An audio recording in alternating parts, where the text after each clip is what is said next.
তো বোঝেন নাই 16 বছরে কাজা আদায় করতেছে, ভাগ করতেছেন চাচা। চলবে একটা চল, জুতো করছিলেন একটা চল, আল্লাহু আকবার, চলবে চলবে কি চাচা, চলবে।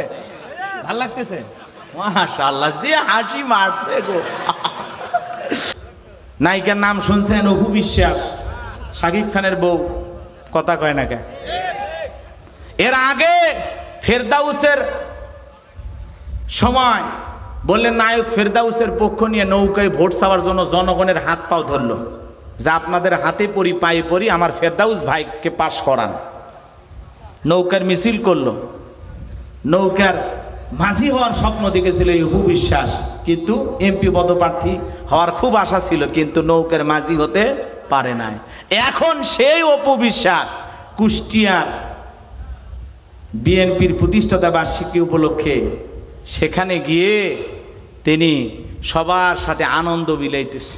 যে আওয়ামী লীগের এমপি হতে চেয়েছিল সেই অপু বিশ্বাস এখন বিএনপির অনুষ্ঠানে, বিএনপির বলেন না কেন, এরা কি হলো পাল্টি বাস, এরা কি হ্যাঁ আছে না, এরকম আছে না? তো যাই হোক, নায়িকা তো ওনারা হয়তো বা ভুলে গেছে, কথা কয় না কেন?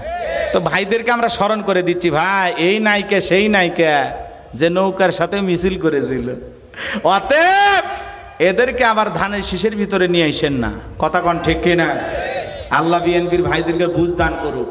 নায়িকা নিয়ে এসে প্রতিষ্ঠাতা বার্ষিকী পালন না কইরা নিজেরা একটু দোয়া করেন আল্লাহর কাছে, কথা বলেন। নায়িকা নিয়ে এসে নাচ গান করে কি দলের কোনো লাভ হবে? আরো বদনাম হবে, কথা বলেন ঠিক কিনা? এরা তো নায়িকা, টাকা পাইলে সব জায়গায় যাবে, আপনারা ডাকলেও আসবে। জয়পুরহাটে আসে নাই? এসেছিল, কথা কয় না কে? হাইরে নেতা পাশ করার পরে নায়িকা নিয়ে এসে নাচায়, এরা যদি সমাজের নেতা হয় বলেন লাভ না লস? জাতিকে আরো ধ্বংস করবে, কথা বলেন ঠিক কিনা? না, মনের মধ্যে অনেক দুঃখ। মনে রাখবেন, মেয়ে মানুষ যেখানে ঝামেলা সেখানে। দেখেন না মাঝে মাঝে বইয়ের সাথে ঝগড়া হলে কি করে, 3 দিন রাগ করে ভাত খায় না, রাগ করে হাঁড়ি পাতিল ভেঙে ফেলে দেয়, স্বামী তুলে আছাড় মারে, রাগ করে বাপের বাড়ি চলে যায়। ওই জন্য তো রাগ করে 20 কোটি জনগণ রাইখে পালিয়ে গেছে। কেন? এই দেশের জনগণের প্রতি মায়া ছিল না? পদত্যাগ করে জেলে যান, তাও দেশের মানুষ শান্তি পাইত। কেন চলে গেলেন এভাবে? মুখ দিয়ে শুধু বলেছিল রাজাকার, ক্ষমতার চেয়ারে পুরে হয়ে গেছে সরকার। আগামীতে যারা মৌলবাদ বলবে রাজাকারের ট্যাগ লাগাবে, সময় লাগবে না। আজকে ঢাকা শহরে ব্যানার নিয়ে মিছিল দেখছেন, মিছিল করতে স্যার এদিক ওদিক তাকাচ্ছে, মানে ওরা ভয় করে, বেশি তো বাড়াবার পারে না, বোঝেন না? 15-20 জন করে মিছিল করে, লাইভ করে, আর ওটা আবার যারা বোঝেননি পূর্বের দলের উত্তরসূরি আছে, আলহামদুলিল্লাহ ঢাকায় বিশাল মিছিল, 20 জন মানুষ সেটা বলে বিশাল মিছিল। তাহলে এটা কি, এটা কি রাগ করতেছেন আপনারা? এগুলো নিয়ে হতাশ হবেন না, ভয়ের কোনো কারণ নাই। এত সহজ না, এত সহজ না। সময় অনেক ষড়যন্ত্র তো হচ্ছে, কোনোটা বাস্তবায়ন হচ্ছে। এদেশের মানুষ সজাগ আছে, সজাগ। আপনারা যদি জায়গায় থাকেন, কেউ আমাদেরকে আর ধোকা দিয়ে বোকা বানাতে পারবে না, ইনশাআল্লাহ। জি, এদেশ আমাদের, আমাদের কারো বাপ দাদার নামে লিখে দেওয়া হয়নি, কথা কয় না? এ দেশের মাটি আমাদের, এ দেশ আমাদের, বাংলাদেশি আমরা, অরিজিনাল দেশি মাল। এ কথা কয় না গে? ভাগে কই যাব? লন্ডনে, বেগমপাড়া, কোথাও বাড়ি নাই, দেশে খাই দেশি মুরগি, দেশি ইনকাম, দেশেই থাকি, কথা কন। আমরা কি দেশি মাল, বাংলাদেশি মাল, এই কথা কন না কে? আর যারা বিদেশে, ওরা খালি বিদেশ থাকে, ভাগে যায় পালিয়ে যায়, কথা কন। দেশি, দেশি হলে কি দেশি?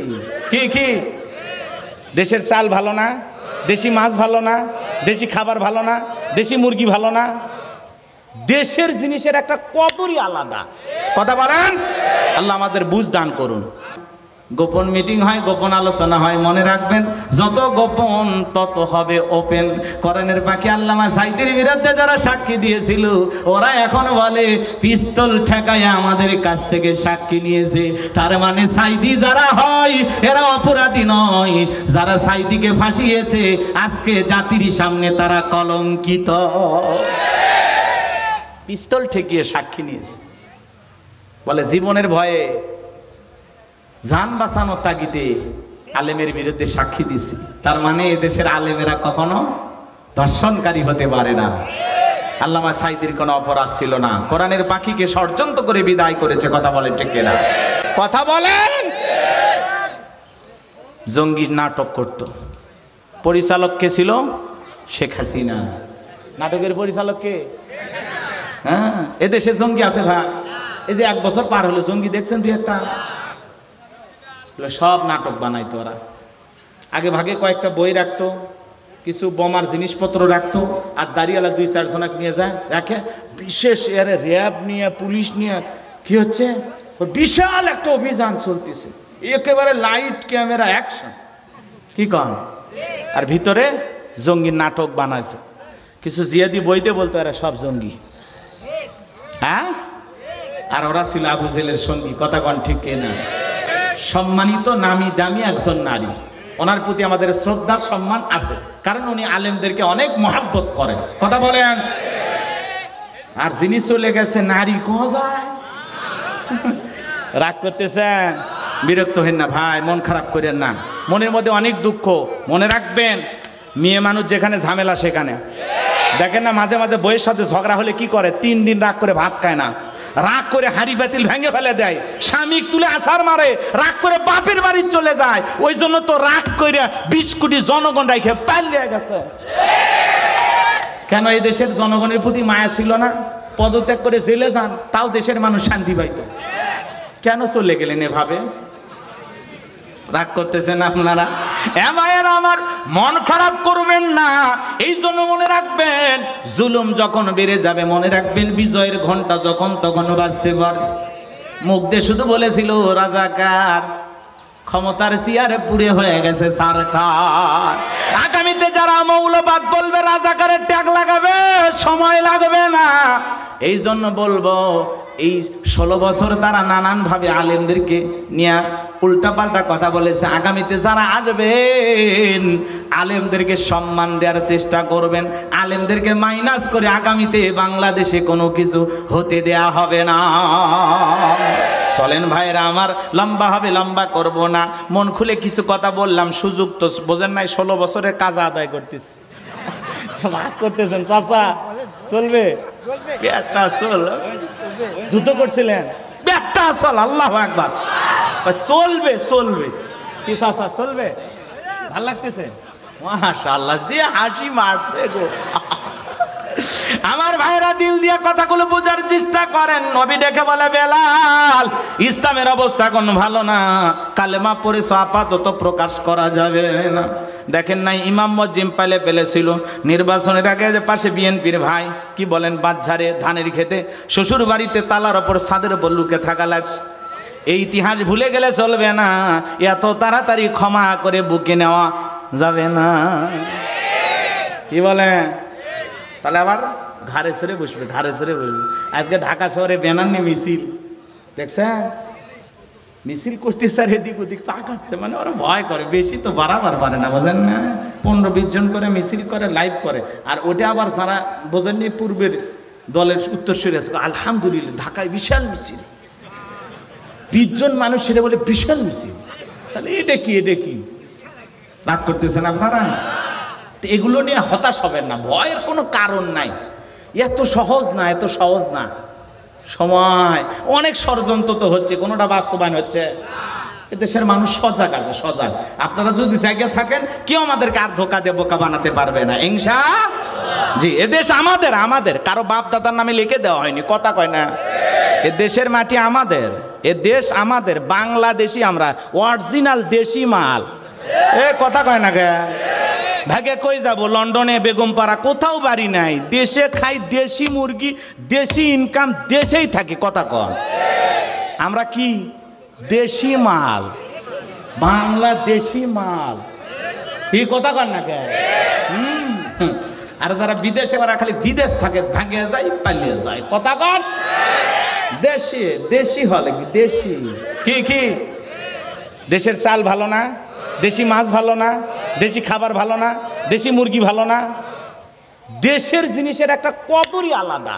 কথা বলেন, আল্লাহ আমাদের বুঝ দান করুন। আমার ভাইয়েরা, মন খারাপ করবেন না। নবীর কথা শোনার পরে বেলাল ডেকে বলে, নবী গো, আমার জীবনের কোনো দাম নাই। আমার মনে বোমায়কে বলেছিলাম উর্দুম্বা ছাগল পেশাব পায়খানা করে দেয়, এই ঘরে থাকতে আমার বড় কষ্ট হয়।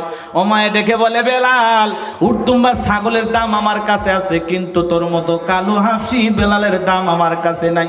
নবী গো, আমার জীবনের কোনো দাম নাই, আপনি শুধু আমাকে দোয়া করে দেন মৃত্যু পর্যন্ত যেন কালেমার পথে টিকে থাকতে পারি। এই কথা বলার পরে হযরত বেলাল চলে গেলেন। পরের দিন সকালবেলা সূর্য উদয় হয়ে গেছে, অনেকটা বেলা হয়ে গেছে। হযরত বেলাল আর দরজা খোলে না। অন্য চাকর যারা আছে নালিশ নিয়ে চলে গেছে ওমায়ের কাছে, যা বলে, নেতা এখন পর্যন্ত বেলাল দরজা খোলে নাই, তাই নাকি? বলে, হ্যাঁ চলো যাই। দরজায় ডাক দেয়, বেলাল দরজা খোল। হযরত বেলাল দরজা খোলে না, জোরে করে ধাক্কা মারছে, দরজা খুলে গেছে। এইবার উমায়া তাকায় দেখে যেই রাত্রিতে হযরত বেলাল কালেমা পড়ে মুসলমান হয়েছে, ওই রাত্রিতে একটা উর্দুম্বা ছাগলের কাছে কোনো পেশাব পায়খানা নাই। চিৎকার মেরে বলুন মারহাবা। আমার ভাইরা, এইবার উমায়াটাকে বলে, এ চাকরের দল, বেলালের বিরুদ্ধে মিথ্যা অভিযোগ দাও। তোমরা যখন ঘুমাচ্ছিলে বেলাল তখন ময়লা আবর্জনা পরিষ্কার করেছে, তাকায় দেখো না একটা উর্দুম্বা ছাগলের কাছে কোনো পেশাব পায়খানা না, যাও নিজের কাজ করো। এই কথা বলে ওদেরকে তাড়িয়ে দিলেন। এক পা দুপা করে বেলালের চাক কাছে চলে গেলেন। হযরতে বেলাল দেয়ালে পিঠটা লাগায়া জিব্বা নাড়ায়া জিকিরি করে কা।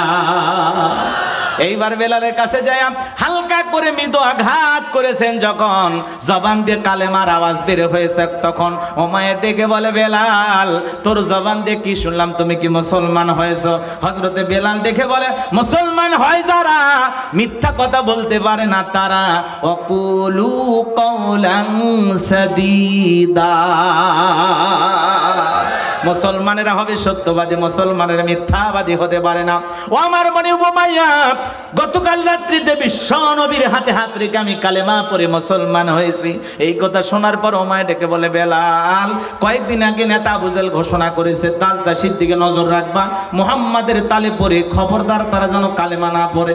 কয়েকদিন আগেই মিটিং আলোচনা হয়েছে, বিশেষ গোল টেবিল বৈঠক হয়েছে, টকশো হয়েছে। কথা বোঝেন না, বোঝেন না, বোঝেন না? গোপন মিটিং হয়, গোপন আলোচনা হয়। মনে রাখবেন, যত গোপন তত হবে ওপেন। কোরআনের পাখি আল্লামা সাঈদীর বিরুদ্ধে যারা সাক্ষী দিয়েছিল, ওরা এখন বলে পিস্তল ঠেকায় আমাদের কাছ থেকে সাক্ষী নিয়েছে। তার মানে সাঈদী যারা হয় এরা অপরাধী নয়, যারা সাঈদীকে ফাঁসিয়েছে আজকে জাতির সামনে তারা কলঙ্কিত। পিস্তল ঠেকিয়ে সাক্ষী নিয়েছে, বলে জীবনের ভয়ে, জান বাঁচানোর তাগিদে আলেমের বিরুদ্ধে সাক্ষী দিছি। তার মানে এদেশের আলেমেরা কখনো ধর্ষণকারী হতে পারে না। আল্লামা সাঈদীর কোনো অপরাধ ছিল না, কোরআনের পাখিকে ষড়যন্ত্র করে বিদায় করেছে। কথা বলে ঠিক না? আমার ভাইয়েরা, আমি যে কথা বলতে চাচ্ছিলাম, দিল দিয়া কথাগুলো বুঝবেন, বোঝার চেষ্টা করবেন বাজান। এইবার ওমায় ডেকে বলে, বেলাল, উর্দুম্বা ছাগলের মালিক বানায় দেব, ভালো ঘরের ব্যবস্থা করে দেব।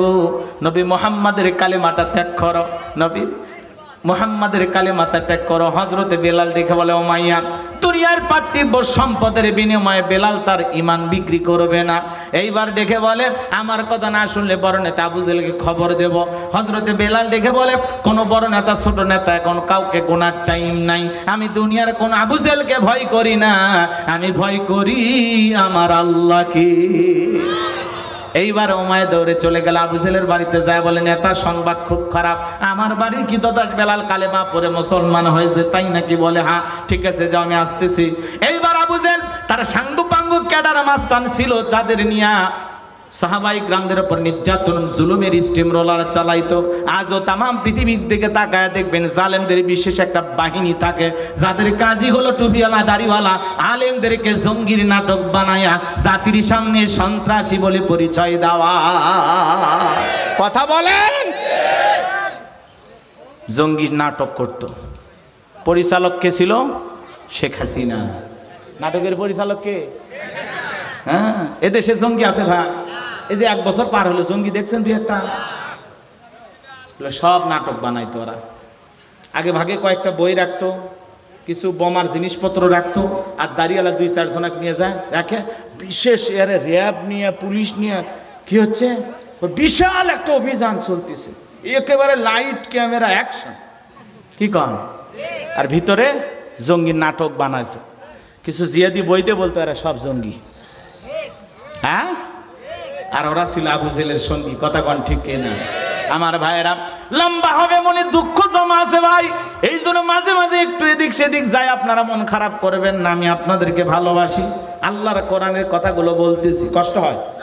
বাস্তবতার আলোকে যদি একটু নাড়াচাড়া না দেওয়া যায়, আলোচনা বুঝবেন না। খালি কানে টান দিয়া আলোচনা করে হাত দিয়ে নিয়ে গেলে হবে না, জাতিকে সচেতন করার দরকার আছে না নাই? এইবার চলেন, আমি যে কথা বলছিলাম, আবু জেহেল তার সাঙ্গ পাঙ্গ ক্যাডার মাস্তান সঙ্গে নিয়ে ওমায়ের বাড়িতে চলে আসলো। বেলালকে ডেকে বলে, বেলাল এই দিকে আয়, তোরে আমি পার্সোনাল ভাবে মহাব্বত করে ভালোবাসি রে বেলাল। এসব কি শুনছি, তুমি নাকি মুহাম্মাদের দলে নাম লেখাইছো, কালেমা পড়ে মুসলমান হয়েছো। হযরত বেলাল ডেকে বলে, যা শুনেছেন সত্য, আমি মুসলমান হয়েছি।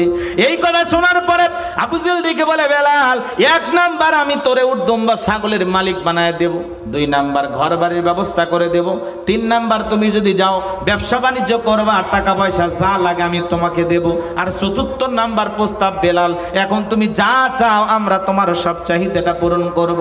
হযরতে বেলাল ডেকে বলে, আবু জেহেল রে, দুনিয়ার সব সম্পদ যদি আমি বেলালকে দিতে চাও, দুনিয়ার সব সম্পদ ছাড়তে রাজি, বিশ্ব নবীর কালেমা ছাড়তে রাজি নাই। বলুন সুবহানাল্লাহ। বেলালের মতো যারা খাঁটি ইমানদার, এদেরকে টাকা দিয়ে কেনা যায় না, কিন্তু মুনাফিক মার্কা মুসলমান যারা টাকার বান্ডিলের কাছে বিক্রি হয়, তারা টাকা পাইলে বাতিলের 5 আটা গোলাম হয়ে যায়। কথাকে বোঝেন? এইবার বেলালের কথা শোনার পরে আবু জেহেল ডেকে বলে, বেলাল, এত বড় লোভনীয় প্রস্তাব দিলাম, রাজি হইলা না, সোজা আঙ্গুলে ঘিউ নাও, ড্যাঙ্গুলে একটু বাঁকা করা লাগবে। এই কথা বলে যুবকদের লেলে তুলে চাবুক দিয়ে পিঠাও। হযরত বেলালকে চাবুক দিয়ে পিটানো শুরু করো। হযরত বেলালকে পিটাইতে পিটাইতে কালো চামড়া গুলো ফেটে রক্ত ঝরা শুরু হয়ে গেল। ওরা যত জোরে চাবুক মারে, বেলাল তত জোরে আল্লাহর নামের জিকির করে। আবু জেহেল ডেকে বলে, বেলাল, পিটাইতে পিটাইতে কালো চামড়া গুলো ফেটে রক্ত ঝরতেছে, তারপরও কি নবী মুহাম্মাদের কালেমা ছাড়বি না? হযরতে বেলাল ডেকে বলে, আবু জেহেল রে, এ আবু জেহেল, মারতে মারতে যদি আমাকে মেরেও ফেলে দাও, জীবনটা দিতে রাজি, কিন্তু বিশ্ব নবীর কালেমা ছাড়তে রাজি নাই। আল্লাহ, আরেকটু জোরে বলেন আল্লাহু আকবার। এইবার আবু জেহেল ডেকে বলে, হে যুবকের দল, বেলালের পায়ে রশি লাগাও। হযরত বেলালের পায়ে রশি লাগায় উঠের পায়ের সঙ্গে বাঁধা হলো। আরবের উত্তপ্ত গরম বালিতে ছেঁচড়াইয়া ছেঁচড়ে ঘোরা হলো। আরবের বালিগুলো এত গরম, চাল দিলে মুড়ি হয়ে যাবে, এত উত্তপ্ত গরম বালি। হযরতে বেলালকে ছেঁচড়াইয়া ছেঁচড়ে ঘোরা হলো। বাবলা গাছের কাঁটাগুলো জিহ্বার ভিতরে পেরেকের মতো মারা গেলো।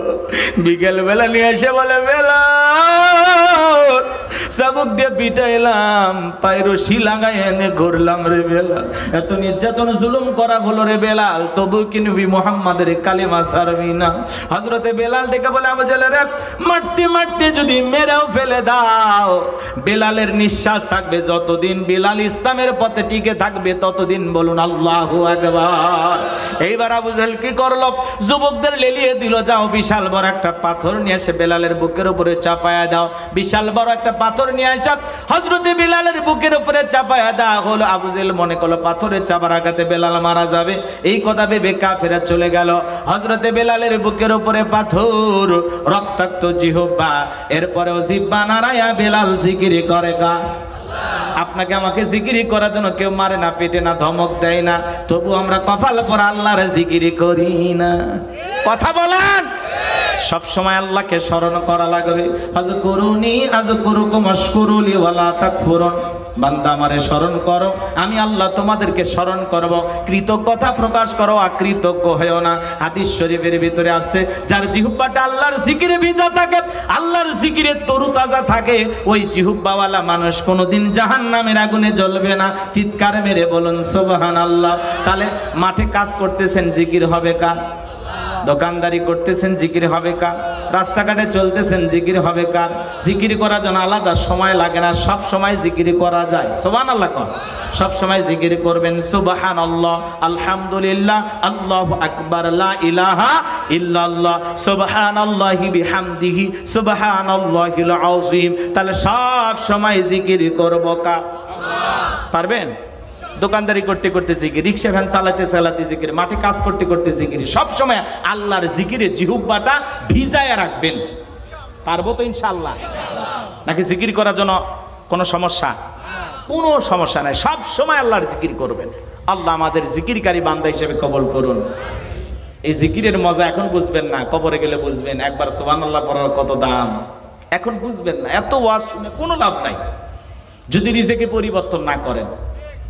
মনে অনেক কথা জমা আছে, কষ্ট হয়। আমার ভাইয়ারা, হযরত বেলাল রক্তাক্ত জিহ্বা বানিয়া চোখের পানি ছেড়ে দিয়া আল্লাহর নামের জিকির করতেছেন আর ডেকে বলেন, আল্লাহ তুমি তো সেই আল্লাহ ইব্রাহিমের জন্য যদি নমরুদের আগুনকে ফুলের বাগান বানায় দিতে পারো, ও আল্লাহ তুমি কি পারো না আমি বেলালের বুকের পাথরটাকে তুলার মতো নরম বানায় দিতে?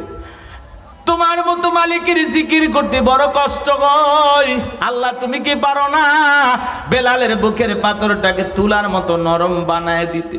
হযরতে বেলাল দোয়া করতে দেরি, আসমানের মালিক আল্লাহ দোয়া কবুল করতে দেরি করে নাই। বেলালের বুকের পাথরটাকে আমার আল্লাহ তুলার মতো নরম বানিয়ে দিয়েছেন, বলুন সুবহানাল্লাহ। বেলালের নিঃশ্বাসের সাথে পাথর ওঠে আর নামে, সুবহানাল্লাহ। এইভাবে সাহাবায়ে কিরামদের উপরে জালেমেরা নির্যাতন জুলুম করত।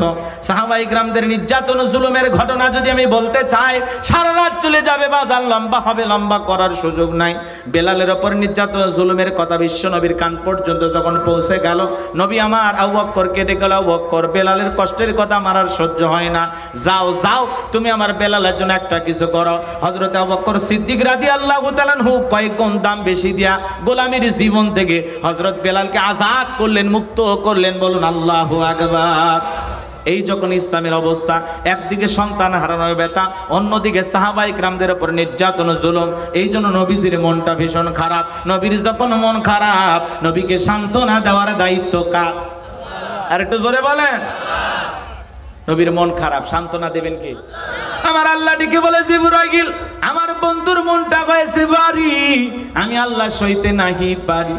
আমার বন্ধুর মা নাই, বাবা নাই, যা যা জিবরাইল যা, লাহু মাহফুজ থেকে সূরা কাউসার নিয়ে যা, আমার বন্ধুর উপরে নাজিল কর, বলুন আল্লাহু আকবার। হযরতে আনাস ডেকে বলেন, নবী এই মাত্র দেখলাম মনটা খারাপ, আবার কেনই বা মুস্কি মুস্কি হাসেন? আমার নবী তখন ডেকে বলে, আনাস আমার মনটা কেন খারাপ তোমরা জানো, কিন্তু আমার মুস্কি হাসি দেওয়ার কারণ এই মাত্র আসমান থেকে জিবরাইল এসে আমার উপরে সূরা কাউসার নাজিল করলো, বলুন সুবহানাল্লাহ। বিশ্ব নবী তখন সূরা কাউসার সাহাবায়ে কিরামদের সামনে তেলাওয়াত করে শুনিয়ে দিলেন। জবান ছেড়ে সবাই একটু মহাব্বতে পড়ুন আমার সঙ্গে, বিসমিল্লাহির রাহমানির রহিম, ইন্না আ'তাইনাকাল কাউসার ফাসাল্লি লিরাব্বিকা ওয়ানহার, ইন্না শানিয়াকা হুয়াল আবতার। আল্লাহু আকবার। আর একটু জোরে বলেন আল্লাহু আকবার। আমার আল্লাহ রাব্বুল আলামিন জানিয়ে দিলেন, ইন্না আ'তাইনাকাল কাউসার, অবশ্যই আমি আল্লাহ পাক আপনাকে হাউজে কাউসার দান করেছি। এই পৃথিবীর অন্য কোন নবী রাসূলকে আল্লাহ তাআলা হাউজে কাউসার দান করেন নাই, আপনার আমার নবীকে হাউজে কাউসার গিফট করেছেন, তিনি কে? আল্লাহ বলেন, ইন্না আ'তাইনাকাল কাউসার, নিশ্চয়ই আমি আল্লাহ পাক আপনাকে হাউজে কাউসার দান করেছি। এই হাউজে কাউসারের পানি দুধের মতো সাদা, পানির মতো ক্লিয়ার, মধুর চাইতে মিষ্টি। সুবহানাল্লাহ বলেন। ওই কঠিন কিয়ামতের ময়দানে যেদিন বিচার দিবস কায়েম হয়ে যাবে, সূর্যটা সহাত মাথার উপরে চলে আসবে, জমিনটা হয়ে যাবে তামার জমিন, পাহাড় পর্বত নদী নালা খাল বিল বিল্ডিং আমার কোনো কিছু থাকবে না। কুল্লু মান আলাইহা ফান, এই পৃথিবীর জমিনে সবকিছু আল্লাহ তাআলা ধ্বংস করে দেবেন। ওই কঠিন কিয়ামতের ময়দানে বেঈমানদের জিহ্বা নাভি পর্যন্ত চলে আসবে, যেদিন মা তার সন্তানের পরিচয় দেবে না, ভাই ভাইকে চিনবে না। ইয়াউমা ইয়াফিরুল মারউ মিন আখি ওয়া উম্মিহি ওয়া আবি ওয়া সাহিবাতিহি ওয়া বানি, যেদিন ভাই ভাই কাছ থেকে পালিয়ে যাবে, মাতা পিতার সন্তানের কাছ থেকে পালিয়ে যাবে, সন্তানেরা মাতা পিতার পিতার কাছ থেকে পালিয়ে যাবে, স্ত্রী স্বামীর কাছ থেকে পালিয়ে যাবে, স্বামী স্ত্রীর কাছ থেকে পালিয়ে যাবে। কঠিন কিয়ামতের ময়দানে কেউ কারো উপকার আসবে না। ওই কঠিন কিয়ামতের ময়দানে আল্লাহর আরশের ছায়ার নিচে শাস্ত্রীর মানুষকে আল্লাহ তাআলা ছায়া দান করবেন। এটা হলো কিয়ামতের ময়দানে আল্লাহর তৈরি করা ভিআইপি গ্যালারি। ভালো করে বোঝার চেষ্টা করবেন। মানুষ তখন পানি পানি বলে চিৎকার মারবে, দলে দলে মানুষ হাউজে কাউসারের পানি পান করার জন্য বিশ্ব নবীর দিকে রওনা করবেন। আল্লাহ তাআলা কিছু মানুষের চোখের সামনে পর্দার আবরণ তৈরি করে দেবেন। নবী তখন ডেকে বলবেন, আল্লাহ সংখ্যায় আমি আমার অনেক উম্মতকে দেখতে পাইলাম, কেন যেন সংখ্যাটা কমে গেল বুঝতে পারলাম না। আমার আল্লাহ তখন ডেকে বলে, বন্ধু পাইকারি দরে সবাইকে হাউজে কাউসারের পানি পান করাইতে পারবেন না। দুনিয়ার জীবনে দুইটি অপরাধ করেছিল যারা, আজকে আপনার হাতে হাউজে কাউসারের পানি পাবে না তারা। কয়টা অপরাধ? জোরে বলেন, কয়টা অপরাধ? শুনবেন কি সেই অপরাধ? হাত তোলেন তো বাজান, শুনবেন নাকি? লিল্লাহি তাকবীর। হাত নামান। আমার ভাইয়েরা, নবীজি হাউজে কাউসারের পিয়ালানে দাঁড়িয়ে থাকবেন। এদিকে এদিকে খেয়াল করেন। হযরত আবু বকর সিদ্দিক রাদিয়াল্লাহু তাআলা আনহু পিয়ালাগুলো ভরায়া দিবেন, মাঝখানে দাঁড়িয়ে থাকবেন হযরত ওমর। হযরত ওমর বিশ্বনবীর হাতে দিবেন, আর নবীজি তার আদরের উম্মতদেরকে খুঁজে খুঁজে কিয়ামতের ময়দানে হাউজে কাউসারের পানি পান করাবেন। নবীজির হাতে এক পেয়ালা হাউজে কাউসারের পানি যদি পান করতে পারেন, জান্নাতে ঢোকা পর্যন্ত আপনারা তৃষ্ণা লাগবে না, তৃষ্ণা মিটে যাবে। বলুন সুবহানাল্লাহ। নবীজির হাতে কিয়ামতের ময়দানে কারা কারা হাউজে কাউসারে পানি পান করতে চান? হাত তুলে আমার আল্লাহকে দেখান। আল্লাহ তাকায়া দেখো, জয়পুর হাটের হাজার হাজার নারী পুরুষ নবীজির হাতে হাউজে কাউসারে পানি পান করতে চায়। মাওলা গো, কিয়ামতের ময়দানে তোমার আরশের নিচে ছায়া দিও, আর নবীজির হাতে হাউজে কাউসারে পানি পান করার সৌভাগ্য দান করো। আল্লাহ আমাদের সবাইকে নবীজির হাতে হাউজে কাউসারে পানি পান করার তৌফিক দান করুন। জোরে বলুন আমিন। আরেকটু জোরে বলুন আমিন। হাউজে কাউসারে পানি পান করতে গেলে কাজ করতে হবে দুইটি। জোরে বলেন কয়টি? দুইটা আঙ্গুল তুলে বলেন তো কয়টি? দুইটি। আরো জোরে। এ জোর হলো না, এ উঠেই যাবে। আরো জোরে। বাস একটু মিছিল করার অভ্যাস করেন, সামনে মিছিল করা লাগবে। এ কথা কয় না কে? এ যুবকেরা কি বলো? এদেশে পোল্ট্রি বাজ আছে না নাই? আগে বিস্কুট খাওয়ার জন্য যুবকেরা মিছিল করতো। নায়িকার নাম শুনছেন? অপু বিশ্বাস, শাকিব খানের বউ। কথা কয় না কে? এর আগে ফেরদাউসের সময় বললেন, নায়ক ফেরদাউসের পক্ষ নিয়ে নৌকায় ভোট চাওয়ার জন্য জনগণের হাত পাও ধরলো, যে আপনাদের হাতে পড়ি পায়ে পড়ি আমার ফেরদাউস ভাইকে পাশ করান। নৌকার মিছিল করলো। নৌকার মাঝি হওয়ার স্বপ্ন দেখেছিল এই অপু বিশ্বাস, কিন্তু এমপি পদপ্রার্থী হওয়ার খুব আশা ছিল, কিন্তু নৌকার মাঝি হতে পারে নাই। এখন সেই অপু বিশ্বাস কুষ্টিয়ার বিএনপির প্রতিষ্ঠাতা বার্ষিকী উপলক্ষে সেখানে গিয়ে তিনি সবার সাথে আনন্দ বিলাইতেছে। কথা কয় না কে? যে আগে আওয়ামী লীগের এমপি হতে চাচ্ছ, যে আওয়ামী লীগের এমপি হতে চেয়েছিল, সেই অপু বিশ্বাস এখন বিএনপির অনুষ্ঠানে, বিএনপির বলেন না কেন? এরা কি হলো? পাল্টি বাস। এরা কি? হ্যাঁ, আছে না? এরকম আছে না? তো যাই হোক, নাইকে তো ওনারা হয়তো বা ভুলে গেছে। কথা কয় না কে? তো ভাইদেরকে আমরা স্মরণ করে দিচ্ছি, ভাই এই নাইকে সেই নাইকে যে নৌকার সাথে মিছিল করেছিল, অতএব এদেরকে আবার ধানের শীষের ভিতরে নিয়ে আসেন না। কথা কন ঠিক কিনা? আল্লাহ বিএনপির ভাইদেরকে বুঝ দান করুক। নাইকে নিয়ে এসে প্রতিষ্ঠাতা বার্ষিকী পালন না কইরা নিজেরা একটু দোয়া করেন আল্লাহর কাছে। কথা বলেন। নাইকে নিয়ে এসে নাচ গান করে কি দলের কোনো লাভ হবে? আরো বদনাম হবে। কথা বলেন ঠিক কিনা? এই জন্য আপনারা যে নায়িকাকে নিয়ে আসছেন আওয়ামী লীগের দোসর ছিল। কথা কন। এদেরকে বেশি কাছে ঘেঁষাইন না। কথা কি বোঝা যায়? এরা তো নায়িকা, টাকা পাইলে সব জায়গায় যাবে, বিএনপির কাছে যাবে, আওয়ামী লীগের কাছে যাবে, জাতীয় পার্টি ডাকলেও যাবে, আপনারা ডাকলেও আসবে। জয়পুরহাটে আসে নাই? এসেছিল। কথা কয় না কে? হাইরে নেতা পাশ করার পরে নাইকে নিয়ে এসে নাচায়। এরা যদি সমাজের নেতা হয়, বলেন লাভ না লস? জাতিকে আরো ধ্বংস করবে। কথা বলেন ঠিক কিনা? এই জন্য সম্পর্ক আমাদের নায়িকের সাথে হবে না, নায়কের সাথে হবে না। আমাদের সম্পর্ক হবে ইসলামের সাথে, কথা বলেন ঠিক কিনা? সম্পর্ক হবে আলেমদের সাথে, কথা বলেন ঠিক কিনা? এজন্য ভাই আপনারা ফিরে আসেন, এদেরকে নিয়ে নাচানাচি কইরেন না, কথা বলেন না কেন? রাগ করেন, কষ্ট হয়। যারা বিগত সরকারের দোসর ছিল, জালেমদের সহযোগী ছিল, এরা কখনো আমাদের বন্ধু হতে পারে? আমাদের এই কথাগুলো মাথায় রাখা লাগবে। পোল্ট্রি বাস, নায়ক নায়িকারাও কি পোল্ট্রি বাস, কথা কি বোঝেন নাই? আমার ভাইয়েরা দিল দিয়ে কথাগুলো বোঝার চেষ্টা করবেন, মন খারাপ করবেন না। আমি যে কথা বলতে চাচ্ছিলাম বাজান, নবীজির হাতে হাউজে কাউসারে পানি পান করতে গেলে কাজ করা লাগবে কয়টি? আর একটু জোরে বলেন কয়টি? 2টি কাজ করা লাগবে বাজান, একটু কষ্ট করা লাগবে। আমি আপনাদের এলাকায় আসলাম, একটা ছেলের হাতে কিছু চকলেট দিলাম, দিয়ে বললাম ভাতিজা আমার জন্য এক বোতল পানি নিয়ে আসবে, একটু উজু বানাবো। ওই ছেলেটা চকলেট পায় মারছে দৌড়, মাঝখানে আচার খাইয়ে পড়ে গেছে, হাঁটু ছিল রক্ত বের হয়ে গেছে। এরপরে হাতে চকলেট থাকার কারণে উঠে দাঁড়াইছে, বদনা ভরে পানি নিয়ে আমার সামনে হাজির। আমি তখন বললাম বাবা এই পানিটা আনতে গিয়ে তোমার কষ্ট হয়েছে, মাঝখানে পড়ে গেছো, আচার খাইছো, ব্যথা পাইছো, রক্ত মনে হয় বের হয়েছে। চকলেট থাকার কারণে বলতেছে আমি এরকম কত পড়ে যাই, আমার কিছুই হয় না, কথা কয় না। ওই চকলেট থাকার কারণে ব্যথাকে যেমন